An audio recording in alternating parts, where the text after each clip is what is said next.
Please give an energetic and warm welcome to the one and only, the founder of English Lovers channel, Mr. Satyendra Singh.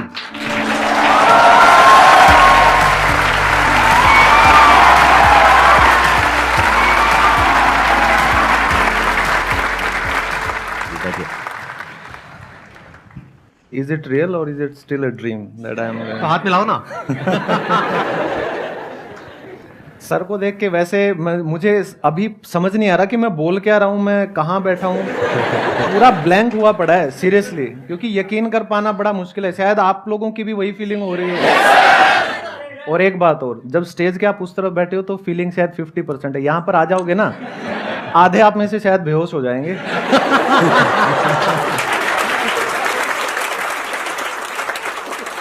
आप बताएंगे short में अपनी journey के बारे में कि आपने क्या किया, कैसे किया और आज इस लेवल तक कैसे पहुंचे.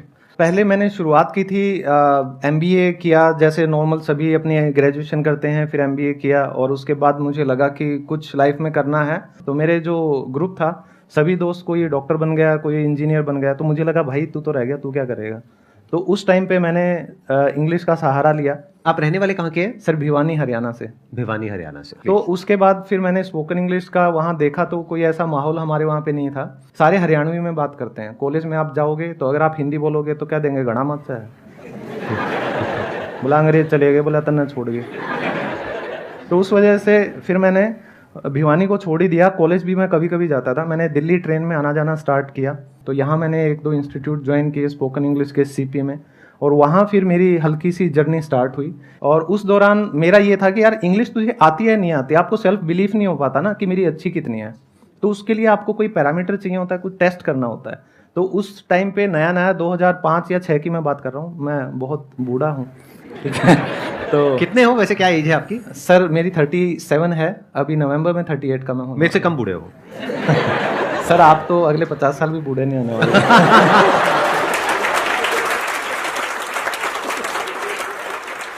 तो उसके बाद मैंने सोचा कि अपने आप को देखें तो इंग्लिश आती है नहीं तेरे को. फिर मैंने उस टाइम जो टॉप कॉल सेंटर्स हुआ करते थे, कन्वर्जेस, IBM, WNS, तो मैंने हर किसी में जाके इंटरव्यू देना स्टार्ट किया. जॉब करना मेरा मकसद नहीं था उस टाइम पे, लेकिन मुझे ये था अपने आप को टेस्ट करना है. तो फिर कन्वर्जेस में शायद 200 या 300 स्टूडेंट्स यानी कैंडिडेट्स थे. और वहाँ जाके फिर 5 या 6 घंटे के सिलेक्शन प्रोसीजर के बाद मेरा अकेले का सिलेक्शन हुआ. तो तब मुझे लगा कि हाँ कहीं तो तुम पहुँच गए हो. तो वहाँ से स्पोकन इंग्लिश की जर्नी मेरी स्टार्ट हुई थी. लेकिन क्योंकि भेड़चाल में MBA कर रहे थे उस टाइम पे सभी, हम भी फंस गए उस चक्कर में. MBA किया, फिर बैंकिंग की जॉब्स निकलने लग गई. तो बड़े भाई ने और मैंने बैंकिंग के लिए अप्लाई किया. हम दोनों स्टेट बैंक ऑफ इंडिया में गवर्नमेंट जॉब लग गए, पेंशन वाली थी. तो क्या चाहिए, घर पे धड़ाधड़ रिश्ते आने लगे तो बस खुल के कुप्पा हो जाते हैं. ठीक है. और आपने कितने साल तक करी वो जॉब? 5.5 साल सर. 5.5 साल तक आपने वहां पे जॉब करी. हाँ जी. फिर ऐसा क्या हुआ आपकी लाइफ में कि आपने इतना बड़ा डिसीजन लिया कि उस जॉब को छोड़ करके अपना ये पाथ चुना? मतलब ऐसा क्या हो गया? सर सबसे बड़ी त्रासदी या सबसे बड़ी घटना आप कह सकते हैं, मेरी शादी हो गई थी.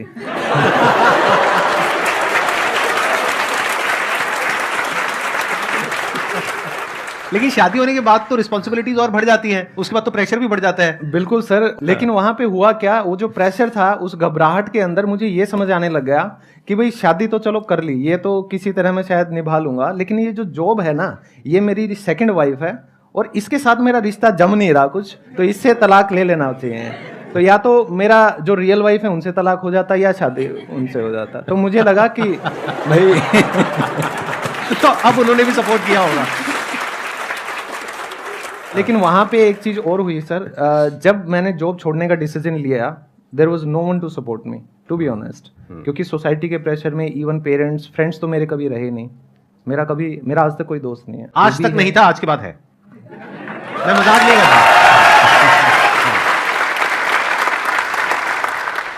तो फिर मैंने जॉब तो छोड़ दिया और हर कोई आपका मजाक उड़ाता था कि यार बैंक में मैनेजर होता, ठीक है, पेंशन होती.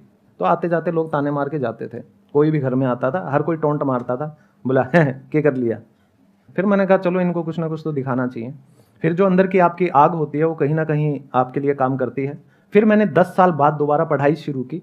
मैंने B.Ed कंप्लीट किया, फिर मैंने MA इंग्लिश किया और MA इंग्लिश में मुझे यूनिवर्सिटी में गोल्ड मेडल मिला. मैंने यूनिवर्सिटी टॉप की.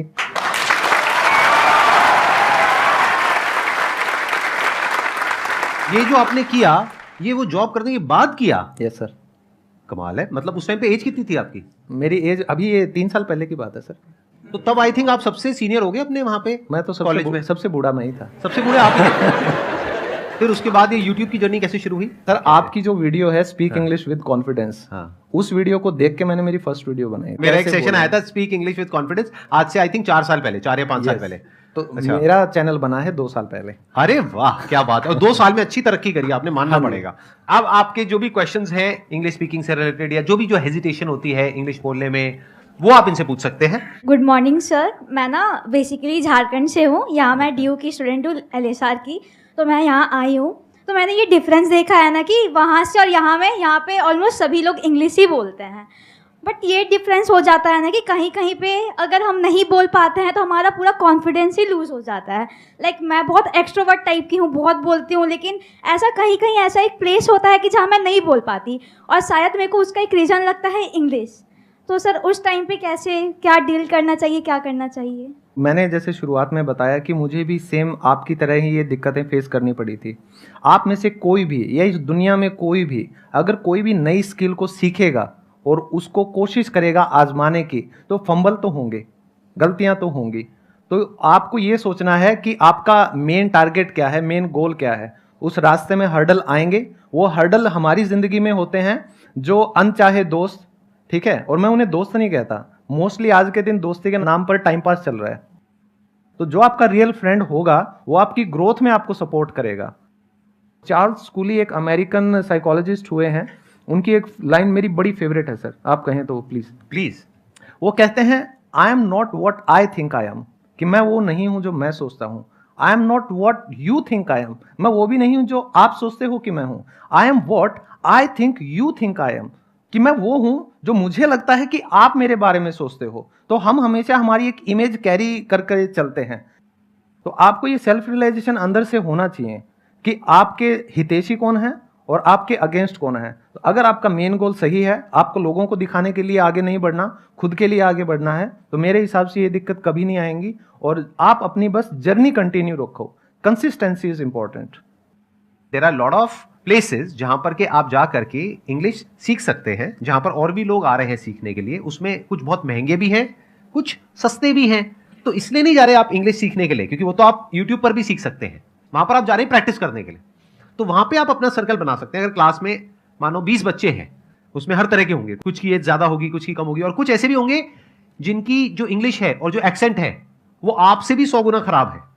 तो अगर आप उनको थोड़ा सा हेल्प करें तो आपका कॉन्फिडेंस अपने आप बढ़ जाएगा। देखो, कॉन्फिडेंस को बढ़ाने के 2 तरीके होते हैं। या तो अपने आप को ऐसा बना लो कि आपके अंदर किसी का कोई डर ही ना हो, सामने कोई भी आ जाए, कितने भी आ जाए, कोई फर्क ही ना पड़े, ये एक तरीका होता है। दूसरा होता है किसी ऐसे सर्कल में चले जाओ जहां पर के बोलते नहीं है अंधों में काना राजा, वहां भी बड़ा कॉन्फिडेंट फील होता है। सही बता रहा हूं आपको कि मतलब अगर एक बड़े तालाब में छोटी मछली होने से अच्छा है छोटे तालाब में बड़ी मछली हो जाओ, ये भी एक तरीका है कॉन्फिडेंस को बढ़ाने का। तो ऐसी किसी जगह पे चले जाओ जहां पर के वो आपको टीचर का दर्जा दे दे, जैसे टीचर जाए, अरे ये तो ऐसी भी जगह होती है।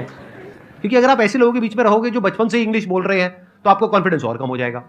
एकदम से तो आप ओवरनाइट तो उनके लेवल पे नहीं आ सकते। बिल्कुल ऐसा है जैसे किसी को क्रिकेट खेलना है, अब मुझे खेलना है, अब मैं जा करके किसी टॉप प्लेयर के साथ में खेलने लग जाऊं, तो मेरा जो बचा खुचा कॉन्फिडेंस है वो भी खत्म हो जाएगा 4 दिन में। बिल्कुल। अब मैं अगर चला जाऊं वहां पे पार्क में बच्चों के और हर बॉल पे छक्का, अरे भाई तो समझे कॉन्फिडेंस तो बढ़ ही गया ना। तो इस तरह से आप थोड़ा दिमाग से अगर चलोगे, थोड़ा अगर अपने माइंड को यूज करोगे सही डायरेक्शन में, तो there are lot of options which are there. Yeah, I have 2 questions. First on English and second on your life journey. So first question is like the accent on English is also most important. So how to improve that accent? And second question is like in everyone's life there comes as you said deep moments, right? And you said how you deal with it. But how can we as a youth deal with that? सबसे पहली problem जो हम accent की बात करते हैं, आपने accent कहा, दैट इज एक्सेंट। तो इसमें हमारी गलती है ही नहीं, टू बी ऑनेस्ट। हम एक बात को समझें कि हमारी जो इंग्लिश जो हम सीख रहे हैं that is ESL, English as a second language.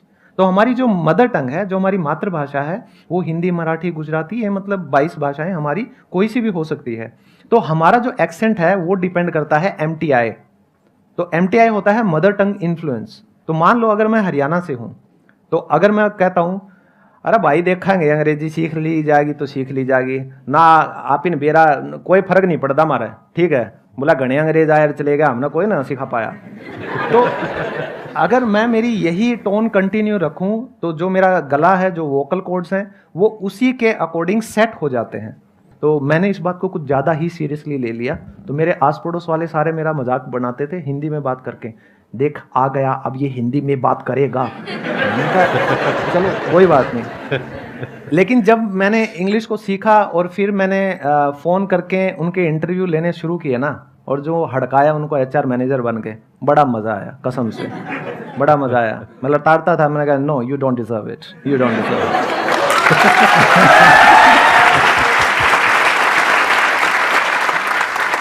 तो आपको एक्सेंट इंप्रूव करना है तो अच्छी इंग्लिश को सुनिए और अच्छी इंग्लिश बोलकर उसकी प्रैक्टिस कीजिए, तो नॉर्मल इंग्लिश आपको हो जाएगी, आप वैसे प्रैक्टिस कीजिए। पहला तो आपका सवाल था एक्सेंट वाला। दूसरा जो आप कह रहे हैं कि लाइफ में लो पॉइंट्स आते हैं, आप सभी के आते हैं, नो डाउट। मैंने हमेशा, मेरे बहुत ज़्यादा लो पॉइंट आए हैं जब लोग मुझे घर पे आके कहते थे सुसाइड करेगा कि कल करेगा परसों करेगा। बोले तेरी जी है तो बोला वो कर गया गलड़ी गाड़ में, देखो वो झूल गया। ऐसे कौन बोलता है? बोलते हैं सच में? मतलब ये कौन है? ये दोस्त है या रिश्तेदार है? कौन सर है? ये जैसे कॉलेज में एक दोस्त था मेरा, तो मतलब कहीं ना कहीं, लेकिन वो लोग सच्चे हितैषी हैं आपके, ये बात भी ध्यान रखना। मैंने हमेशा उन लोगों को बहुत पॉजिटिवली लिया है और ऐसे लोग आपके आसपास होने ही चाहिए। तो जब आपका लो पॉइंट आता है उसको आप एज एन अपॉर्चुनिटी लो, ठीक है, कि आप क्या क्या कर सकते हो, कि अब आप जीरो हो गए, अरे अब तो आपके पास ऑप्शंस भरे पड़े हैं, अब तो खोने के लिए कुछ भी नहीं है, कुछ भी नहीं है। अब तो मैं ये भी कर सकता हूँ, वो भी कर सकता हूँ। तो लो पॉइंट कभी भी आए ये तो सोचो ही मत कि यार सब कुछ खत्म हो गया। कई मतलब यंगस्टर्स लग जाते हैं, मतलब गलत डायरेक्शन में चले जाएंगे कि यार हमारा कोई नहीं है, अकेले दुनिया में भाई कुछ नहीं है इस धरती पे, यार पी का पड़ जाओ। उससे कुछ नहीं होगा। Sir, my name is Gautam and actually sir I am STEM person, but sir in Hindi my STEM sometimes low, but in English very high. Second ये कि सर बिफोर 2 year एक सर ने मुझे बोल रहे थे कि 20 साल के बाद कोई भी इंग्लिश अच्छे से नहीं बोल पाता, तो ये मेरे मन में अभी तक उनका है। आपको कहीं ना कहीं लाइफ में या अपनी फैमिली में शायद कुछ है जो मतलब आप उभर के 100% अपनी पर्सनैलिटी से ऊपर नहीं आ पा रहे हो, कहीं ना कहीं कॉन्फिडेंस आप में कम है, ठीक है। तो लाइफ में आप हो सकता है कि कुछ करना चाहते हो लेकिन आपको लगता है शायद मैं नहीं कर पाऊंगा, तो वही बात आपकी हिंदी में आ जाती है। जब अब मैं सर के सामने बैठा हूँ, ऐसा नहीं है कि मेरे में कॉन्फिडेंस पूरा है, मेरी भी अंदर से लगी पड़ी है, ठीक है। लेकिन आई थिंक मैं यहाँ पे थोड़ा सा ऐड करूंगा, ये जो बात ये बोल रहे हैं ना, इन्हीं के क्वेश्चन में इनका जवाब है। इनको किसी ने ये बोला है, इनके किसी सर ने या किसी ने बोला है कि 20 साल की एज के बाद में जा करके आप इंग्लिश नहीं सीख सकते हो, तो ये इनके माइंड में बैठा हुआ है, this is a mental block. ये पूरा मेंटल ब्लॉक है सर, ऐसा बिल्कुल भी पॉसिबल नहीं है। आपको मैं सच बात बताऊं तो जब मैंने चैनल मेरा वायरल स्टार्ट हुआ था तो मुझे 50 साल 60 साल ऐसे मेरे इतने ज़्यादा स्टूडेंट्स हैं, तो शुरू में एक्साइटमेंट होती है ना, सब्सक्राइबर से बात करेंगे, तो नंबर भेजते थे या मेरा मांगते, मैं फट दे देता था, बात करते थे, हेलो जी हेलो। तो एक कोलकाता से एक लेडीज़ थी 60 ईयर्स ओल्ड, उन्होंने मुझसे इंग्लिश सीखी और उन्होंने इतना आशीर्वाद दिया मुझे, तो मुझे समझ ही नहीं आया कि मतलब मैं किन शब्दों में खुद को भगवान को धन्यवाद दूं कि मेरे को एक टीचर बनाया, कि मैं किसी की लाइफ में कोई चेंज ला पाया। तो आपका ये जो मेंटल ब्लॉक है ये बिल्कुल गलत है। वो जो टीचर या कोई भी इंसान जिसने आपको ये चीज़ कही थी उसकी ज़िंदगी में दोबारा शक्ल मत देखना, वो निहायत ही हाँ निकम्मा और नेगेटिव किस्म का इंसान है। ऐसे इंसान का जो ओरा होता है ना वो भी आपको ख़राब कर देता है, ठीक है। पॉजिटिव लोगों के साथ रहो, सर की वीडियोस देखते रहो, ऐसा कुछ भी नहीं है। चाहे आप 70 साल के हो जाओ, 75 साल के हो जाओ, जब तक आपका दिमाग 1% भी चल रहा है, आप इंग्लिश क्या दुनिया की कोई भी भाषा सीख सकते हो, तो उसमें कोई भी वो नहीं।